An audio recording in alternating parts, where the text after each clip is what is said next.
Hello विद्यार्थियों, हमने अपने पिछले कुछ वीडियो में काव्य भाषा और बिंब प्रक्रिया संबंधी रामस्वरूप चतुर्वेदी के शोधपरक निबंध के विषय में जानकारी प्राप्त की है। और इसी प्रसंग में हमने जो बातें उठाई थी, हम थोड़ा सा उस प्रसंग को उठाते हुए अपनी बात को यहाँ आगे समझने का प्रयास करेंगे।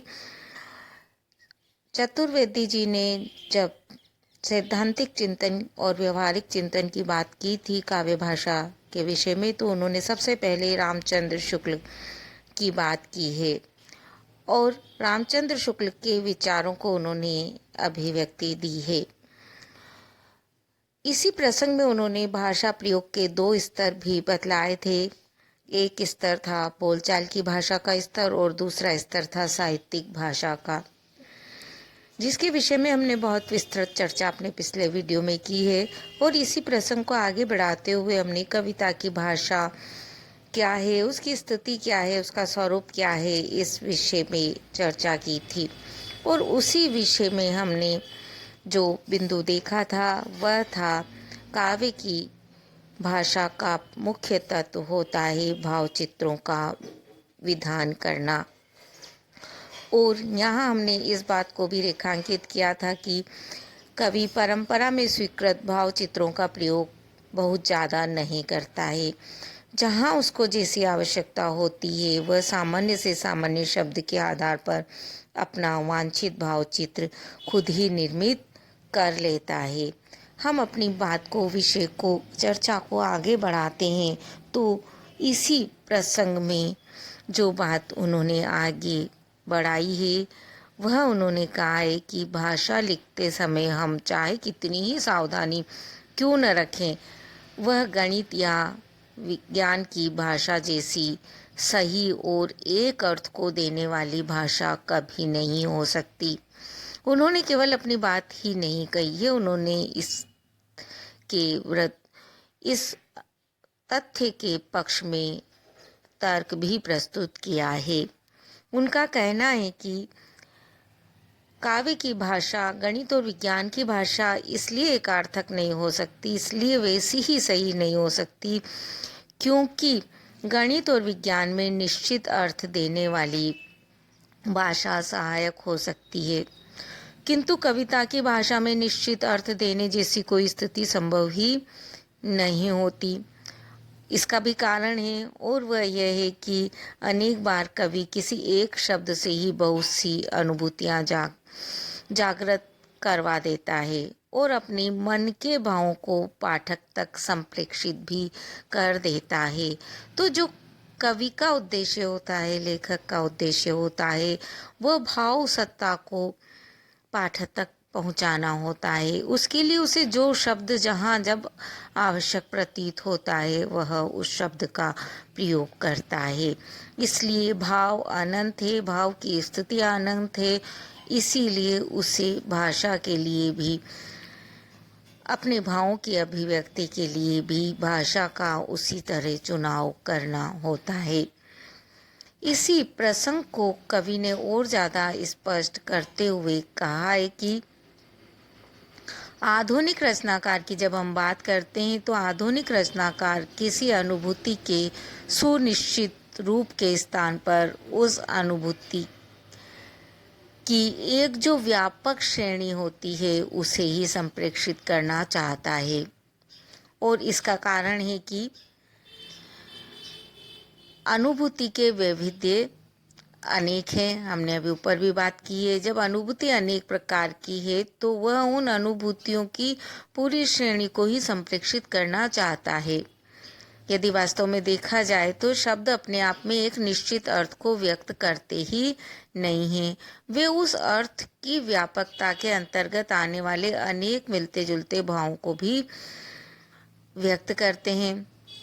लेखक यहाँ इसीलिए इस बात को उदाहरण देकर अपने तथ्यों के माध्यम से समझाने का प्रयास करते हैं। उन्होंने ध्वनियों को सामने रखा है और कहा है कि ध्वनियाँ अगणित होती हैं और उनके सुनिश्चित स्वरूप को हम नहीं जानते। इसी प्रकार शब्दों का भी एक बहुत सुनिश्चित अर्थ नहीं होता। शब्द भी ध्वनिग्राम की भांति ही शब्दग्राम कहे जा सकते हैं और कई मिलते जुलते अर्थों का बोध कराने वाले अर्थों को एक श्रेणी में व्यक्त करने वाले भी हो सकते हैं।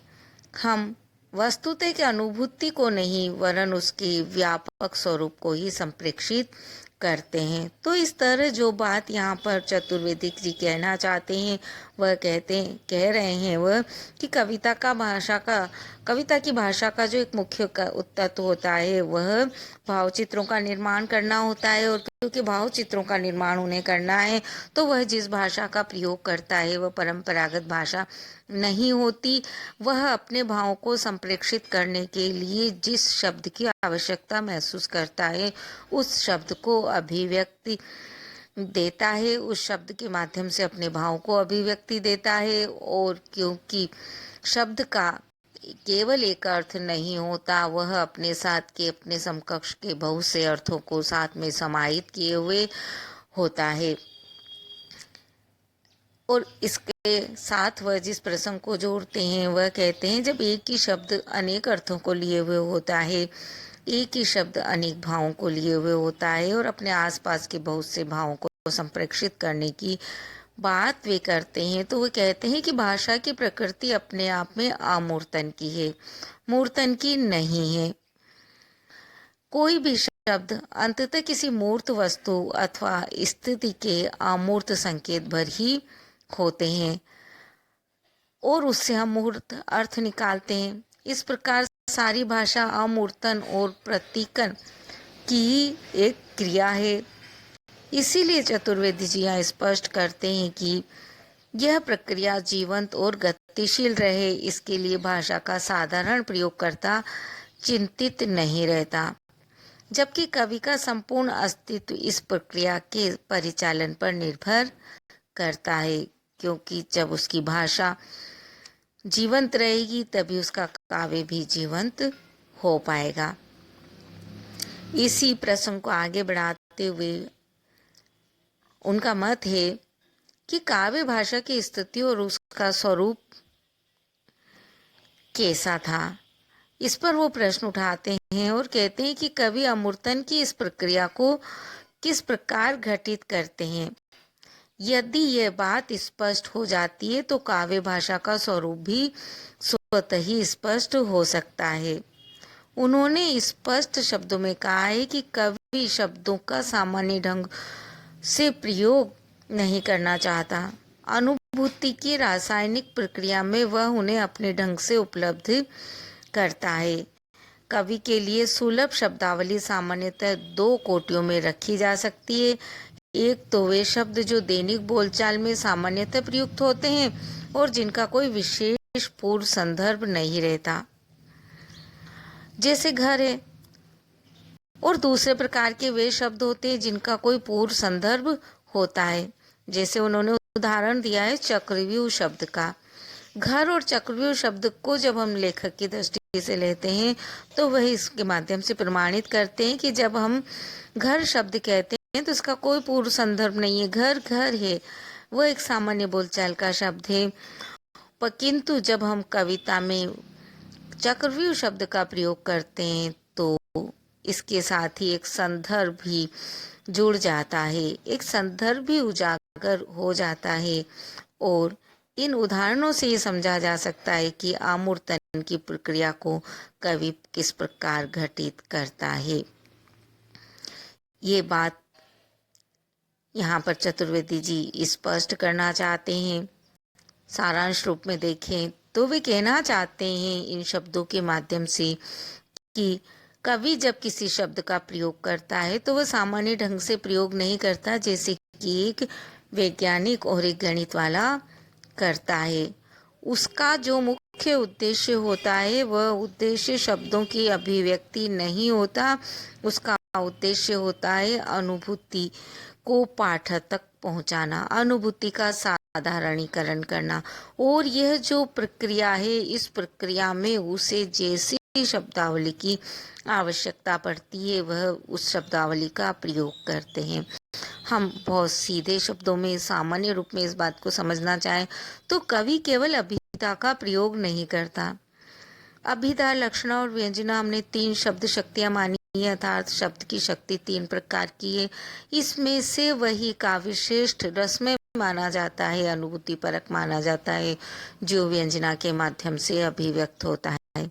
अभिधा वाले काव्य को साधारण काव्य माना जाता है, जबकि विज्ञान और गणित में वही भाषा प्रयोग होती है। कवि उसको लक्षणा और भी ज़्यादा व्यंजना के माध्यम से, ध्वनि के माध्यम से अभिव्यक्ति देते हुए अपने भावों को पाठकों तक पहुंचाना चाहते हैं। इस बात को यहाँ पर लेखक स्पष्ट करना चाहते हैं और इसके लिए उसे जब जैसे शब्द की आवश्यकता होती है वह वैसे शब्द का प्रयोग करता है, क्योंकि शब्द का जो मूल रूप है वह अमूर्त वाला है, इसलिए वह अपने भावों के अनुरूप उनका प्रयोग करके मूर्त रूप प्रदान करता है, मूर्त बिंब सामने रखता है। हम उनके द्वारा अभिव्यक्त अन्य विचारों को अपने अगले वीडियो में जानने का प्रयास करेंगे। आप इस वीडियो को लाइक करें और अपने मित्रों को शेयर भी अवश्य करें। हमसे सतत जुड़े रहें। आप लिंक को सब्सक्राइब करें ताकि हमारे वीडियो आप तक स्वतः ही पहुंचते रहें।